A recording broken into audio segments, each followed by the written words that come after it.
Então, vamos diferenciar autolesão de comportamento suicida. Então, vamos lá. Primeira coisa que a gente precisa entender. Essa é uma fala de um indivíduo que se autolesiona. Eu me corto para me sentir melhor. Eu não quero morrer, eu só quero tirar a raiva. Indivíduos suicidas. Se eu não tenho, por exemplo, né, esse relacionamento na minha vida, não vale a pena viver. Minha vida acabou, foi por isso que eu tomei a overdose, certo? As falas são diferentes, os motivos são diferentes. Não pode passar, tá? As falas são diferentes, os motivos são diferentes. Então, quando você for olhar o comportamento, pare para prestar atenção nesses itens. Qual foi a intenção expressa e não expressa daquilo que o indivíduo fez? Na tentativa de suicídio, ele vai tentar escapar e evitar a dor. Ele vai tentar terminar conscientemente com aquela dor. Eu quero acabar com essa dor. Lá na autolesão, o indivíduo tenta se aliviar de afetos desagradáveis, ou seja, de emoções, raiva, tensão, vazio, sensação de estar seco, de estar morto, certo? Então, sentir alguma coisa vai aliviar ou vai me dar a sensação de que vai passar essa coisa desagradável que eu sinto. Qual foi o nível de dano físico, né, ou potencial de letalidade? Lembram? Lá na autolesão ele é baixo, né? O uso de métodos geralmente não letais. Lá na tentativa de suicídio, o dano físico geralmente é sério, né? O método tende a ser letal. O indivíduo quer mesmo se machucar a ponto de não sobreviver, tá bem? É lógico, a gente vai ter tentativas com nível de letalidade mais baixo, que também precisa ser avaliado, mas vejam, não é só esse o ponto, né? Então, eu tinha a intenção de, né? Eu tinha a intenção de morrer. Foram utilizados múltiplos métodos de autolesão ao longo do tempo, né? Ah, não, antes. Existe um padrão crônico repetitivo. Por que essa questão? Porque lá na autolesão você tem uma frequência crônica. O indivíduo frequentemente se machuca. Quantas vezes? 2 vezes por semana, 3 vezes por semana, 5 vezes por semana, né? É uma frequência alta com que ele faz aquele comportamento. Já no suicídio, raramente acontece uma repetição crônica. Algumas pessoas fazem overdose sistematicamente, mas em períodos maiores, né? Geralmente, a gente tem períodos maiores entre uma tentativa e outra. Foram usados múltiplos métodos de autolesão ao longo do tempo? Geralmente, na tentativa de suicídio, a gente tem um. Então, se é overdose de medicamento, e a pessoa fica tentando daquela forma bastante tempo. Na autolesão, né, geralmente tem mais de um método ao longo do tempo. Então, eu começo cutucando a minha unha, depois eu passo a cortar, né, o meu dedo, eu passo a cortar o meu braço, aí eu passo a me queimar, enfim, pode ser que ao longo do tempo eu vá usar métodos diferentes. Qual o nível de dor psicológica? Para o suicídio é insuportável e é persistente ao longo do tempo. Na autolesão também é persistente, só que não é insuportável, é desconfortável. E eu vou aliviar o desconforto fazendo isso. Existe um estreitamento da cognição.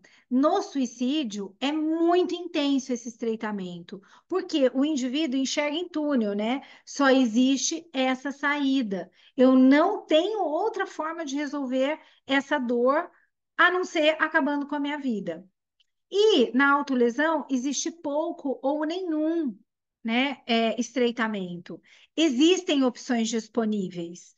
Eu busco, inclusive, por soluções temporárias para tentar parar, às vezes, de me machucar.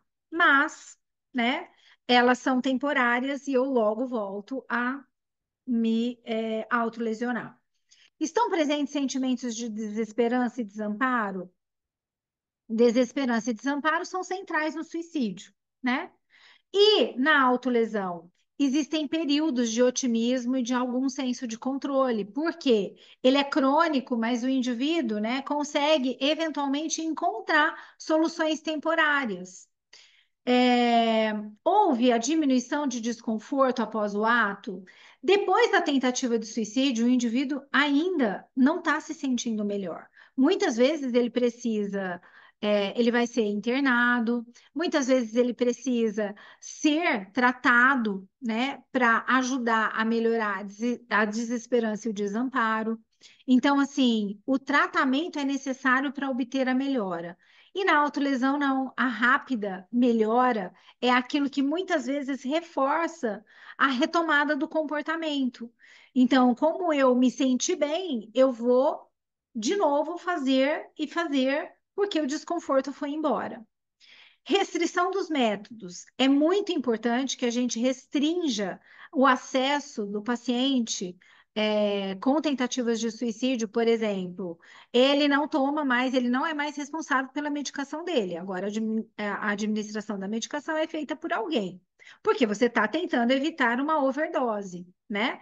E isso é muito importante para a tentativa de suicídio, mas na autolesão, gente, é impraticável e muitas vezes aumenta o comportamento de se autolesionar, ou seja, é provocativo. O indivíduo não entende isso como uma maneira de ajudá-lo. Se ele não tem uma outra estratégia para usar e você retira essa, é simplesmente um comportamento confrontativo. Isso pode aumentar o comportamento de se autolesionar.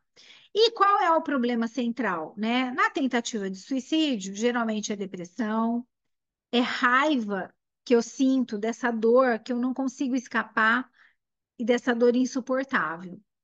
Lá na autolesão, existe uma alienação corporal. Existem muitos estudos que discutem a respeito da identidade corporal e da identidade desses indivíduos, que é, é pouco desenvolvida. E muitos dessas pessoas que lidam com esse problema, né, têm uma imagem corporal muito empobrecida. Então, o problema central está completamente em outro lugar, diferente do que daquele indivíduo que tentou suicídio. Mas eu quero alertar vocês para uma coisa, né? A autolesão é um forte preditor de tentativas de suicídio. Então, é um preditor maior até que a depressão, que o transtorno de personalidade borderline e que a desesperança. Só que ele também tem que estar num potinho junto com outros fatores, certo? Então, perder o medo de sentir dor, que é o que pode ser reforçado pela autolesão, né? Porque eu não sinto dor, eu sinto alívio.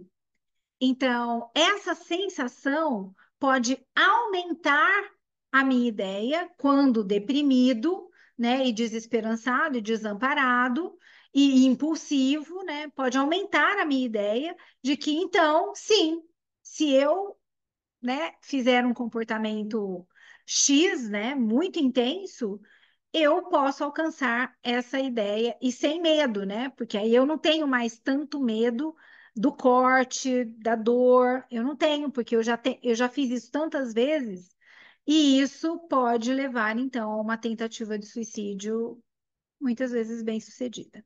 Tá bem?